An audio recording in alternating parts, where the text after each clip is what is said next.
E-com is kind of crazy, I'm not gonna lie. It's the only place where you can make a cash flow business, like have a really cool business that's earning you income from your laptop even, that you can actually end up selling for crazy multiples. It's almost like real estate in a way, right? Like you buy a house, you live there, it treats you well, you treat it well, hopefully, and then you exit it, you sell it to some other sucker that buys it for 10x the price, right? I'm joking, but more or less that is how it works. And e-com is the same way. Your store is kind of your house. So if you build a really nice house, right? If you build a really strong foundation, you consistently build it, you pick a good location, aka a good niche, right? Do you see the parallel I'm making here? Then you'll be able to come up really fat off of an exit, not just the store making you money. And in today's video, I want to break down this Twitter thread I saw by the COO of Ridge Wallet. So if you don't know about Ridge Wallet, man, I'm about to put you on. So Ridge Wallet is a wallet brand. I actually have one myself. To be honest, they were the ones that sent it to me.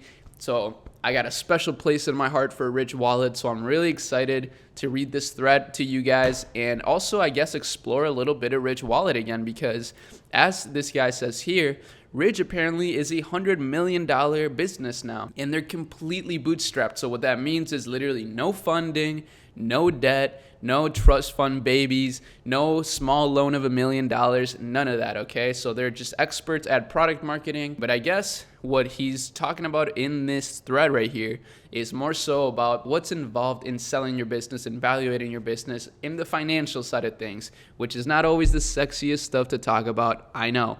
But hopefully me talking about it makes it a little sexier and we can actually learn something. He's saying we're experts at product and marketing, but I don't know anything about finance. So I spent 45 days talking to bankers, buyers, lawyers, and lenders, and here's everything I learned. So we're about to get a $100 million lesson on finance. Let's continue here. So an exit is the ability to take a meaningful amount of cash out of the biz. Ridge does this through profits, but an exit will let you take some of the enterprise value you have created off the table. There are 6 main transaction types that lead to founder liquidation. So that's actually kind of an interesting way to look at selling your business. It's like a way to get a lot of money out of the business, which I've never actually thought of it like that. So your business actually has to have value, of course, in order to take a meaningful portion of its value out. And that doesn't necessarily mean huge profits nowadays. Of course, if you're making big profits, that's gonna make the value of your business even higher. But really, value comes in many different forms. Like a big customer list is very valuable. A really well-positioned brand in a very hot market is really valuable, for example. There's lots of things that make your business valuable. Before I proceed, if you don't know who I am, my name's Arie. I'm a 7-figure e-commerce entrepreneur trying to get to those 8 figures. And what I've learned a lot in these past couple of years is how a lot of these founders get to 8 figures, 9 figures, and even the big 10, aka the Billy baby, through selling their businesses. So I've been trying to learn more about that. I've been trying to learn how to build businesses that last, that I can consistently work on and accrue value on, and then eventually take money out of the business, invest all of that into crypto, and become a trillionaire. So yes, you will see all of that on this channel. And if that sounds interesting, then make sure you subscribe and drop a quick like. That's always very much appreciated by me and the whole gang here on my channel. So let's continue. There are 6 main transactions types that lead to founder liquidation, which is a cash exit, okay? So primary capital is the first one. The earliest form of exit is cash for shares. So this is what you get from a venture capitalist. It's a cash infusion in the business. It comes with the highest valuations, almost always as a minority stake, but most of that cash stays in the business. So basically an investment, right? You can typically take 5%, 10% of the raised total and use it on secondaries capital. This is where the cash in your pocket comes from. Highest value, you stay in control, small payout, but the expectation you will run the business and perform until a true exit. So getting primary capital, a lot of these founders will take a little bit of that money for themselves. Of course, like he's saying, like pocket a little bit of that so that you stay in control. You don't give up most of the business, right? You're not selling the entire business. You're just selling a portion of it for some cash. And then, you take some of that cash for yourself, of course, but then you use most of that cash to continue to grow the business for what he calls a true exit. I think I'm summarizing this pretty well. But let's continue here. So the second main transaction type is minority transaction. So this is one of the rarest forms of exits on the list. This is what you get from a family office or some PE shops, which I think is private equity. So private equity shops, usually at a lower valuation. This is someone who believes you can get them to a true exit and just wants to be in the U business. So this is less about your brand, I guess, and it's more about yourself. So in recent videos, I've mentioned that I've met some private equity people, and I'm trying to get in the know. I'm trying to get in the networks where these people hang out, because that would be pretty awesome if somebody just basically gave you money because they believe in your business and you. That's pretty dope. So I think that would be sick. And I mean, I'm not gonna lie, I do run into issues with one of my brands, for example, when it comes to ordering stock. Sometimes it can be up to like $50K that we have to invest in inventory, and it would be nice to just, get a small loan of $1 million. So I guess this is where private equity shops are very, very helpful. Of course, $1 million may be too much, but something like 200K, 300K, that would be very helpful. So this is a pretty hands-off investor on a 10+ year timeline. That's why family offices like to play here. They have less resources, so they really don't want to take control of your brand. And they're dealing with generational wealth, so they can think 15 years down the line. That's very interesting. That's a really interesting way to put it. And that's kind of a nice way to invest, just fully hands-off. But of course, that's very risky, in my opinion. So here you're selling 15 to 14% of your shares directly to the investor or the private equity shop. All the money goes to you. This is a good chunk of money in your pocket, but you're still in control and in the driver's seat. You will need to lead this to a full exit. Debt recap. Less of an exit and more of a liquidation event. Once you have several years of solid profits, a bank will loan you money without a personal guarantee. This is debt held by the business that you can use to pay yourself a distribution. So this is good debt, I guess. It's almost like a mortgage, but you can actually, instead of put that money towards the house, you can distribute some of it to yourself so that you can continue to grow the business. Now, you can take cash out of the business while not selling any percentage, but that's risky because your asset now has debt against it, but can help you personally take some risk off the table, right? Because then you can actually survive. It can be done before a private equity round, just so the founders have a clear head about what they want to swing for. Now, the next one is majority transaction, the private equity play. So this is where they take a controlling interest, but you get left with some equity for a second bite later on. Usually you need to be a mature company to get here 7 figures before earnings. Earnings before interest, taxes, and depreciation. But apparently 2021 has changed a lot of these rules. So this is around where you start planning your actual exit from a business. You're taking the majority of your chips off the table and cashing out the largest percentage. You will get a higher multiple if you have a management team in place or roll over some equity. I guess that's pretty smart, having a good management team in place. If you have great systems, great standard operating procedures, you're likely to get a higher multiple. I mean, that's not really a surprise to me, but it's definitely a good incentive to create great systems in your business. Now, bankers don't want to be in the business as operators. They want the company to thrive into a bigger exit, and you will be rewarded if you have a roadmap for them to get there. That's kind of like the meme coins and how they have these little roadmaps. If that is you staying and driving it, great. But if it's handing it to your executive team, that's also fine. 100% sale. This is not common for a purely financial buyer. This tends to be a strategic buyer, people who make money operating a business. That business can be similar to yours, like a VF Corp buying Supreme, or it can be an acquisition to get into a new market service.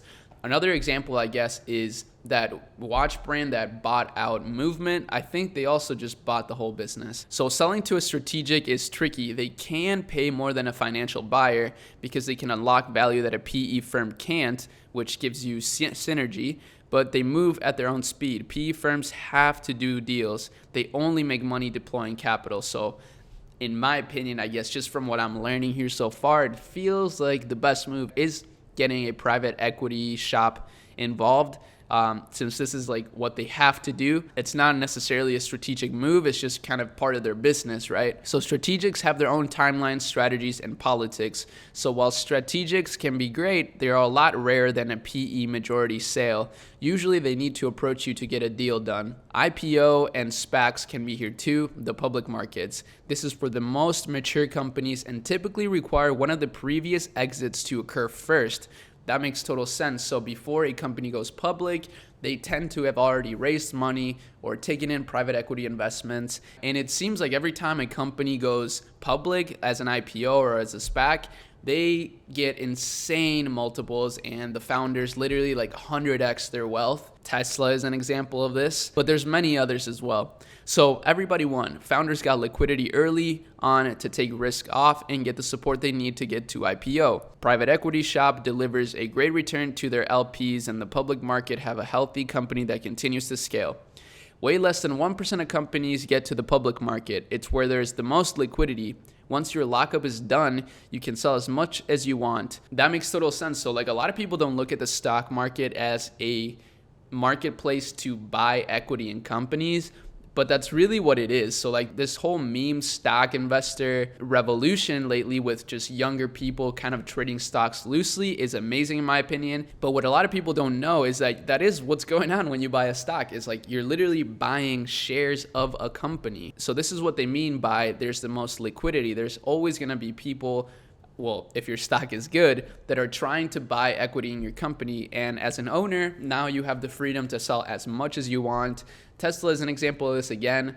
Elon just sold, I guess, like $10 billion worth of shares or something like that of Tesla, and it's because he has the freedom to do so. So this is the first in a weekly series that this guy, Sean Frank, is going to be doing on Twitter, and he spent over 100 hours talking to finance professionals to share this information with us. So I'm going to give this whole thing a nice like, and I actually already liked this, but I was also already following this guy. I strongly suggest that you give him a follow. Again, guys, Twitter can be a hellhole of a place if you don't use it correctly, but if you do use it correctly and follow the right people, it can be a priceless source of information. And lucky for you, you follow my YouTube channel, you're smart as fuck, and I'll be sharing this stuff with you anyway. So even if you don't want to get on Twitter, you want to avoid social media at all costs, but you're a loyal subscriber, I got you. I'm trying to share this stuff with you guys. And man, Ridge Wallet is an amazing company. I gotta say, they're super clean and I'm so happy to see them killing it. I'm never the type of guy to be mad at other companies making money. I'm trying to make money too, so I just get inspired by this stuff.